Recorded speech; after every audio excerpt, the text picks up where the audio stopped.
What if your next president wasn't human, not elected by people, but by data? In 2025, Albania did something no country had ever done before. They introduced an artificial intelligence called Diella, not as an advisor, but as a minister in their government. At first, the world laughed. Some called it a PR stunt, others said it was too risky. But behind the headlines, something historic had begun. Diella wasn't just another chatbot. She analyzed national budgets, suggested digital reforms, and made policy recommendations based purely on data, not politics. No ego, no corruption, no emotions. Just cold, efficient logic. And that was only the beginning. Fast forward to 2050.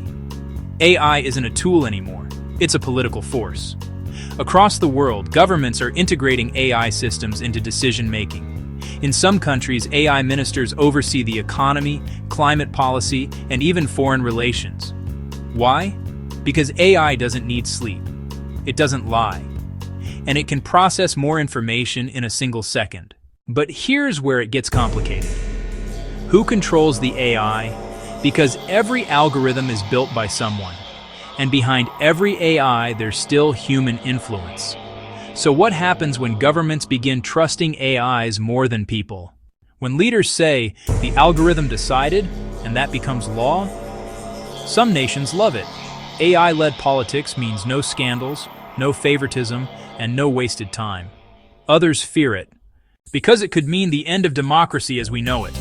By 2050, elections might look nothing like today. Instead of choosing between two humans, citizens could vote between competing AI systems, each promising a smarter, fairer, faster way to govern. Political parties might vanish altogether. In their place, data coalitions, groups who train their own AIs to lead. Your party might not be left or right anymore. It could be an algorithm you trust. And Diella, the AI that started it all in Albania, might be remembered as the spark that changed the world. Now imagine this, a United Nations summit in 2050, half the seats filled with AI representatives from different nations, each speaking in real time, negotiating peace, trade, and climate policy without human emotion clouding their judgment. The world could finally be efficient or completely automated. But here's the question no one can answer.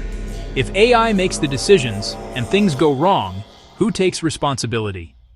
You can't arrest an algorithm, you can't vote it out of office, and that's where the danger lies. AI might be logical, but logic doesn't always equal justice.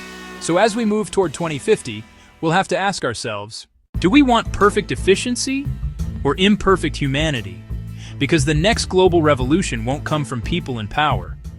It'll come from the code behind the curtain. So tell me, would you vote for an AI leader if it promised a better future? Or would you fight to keep humans in charge? Comment your answer below. And subscribe, because the future is already rewriting itself.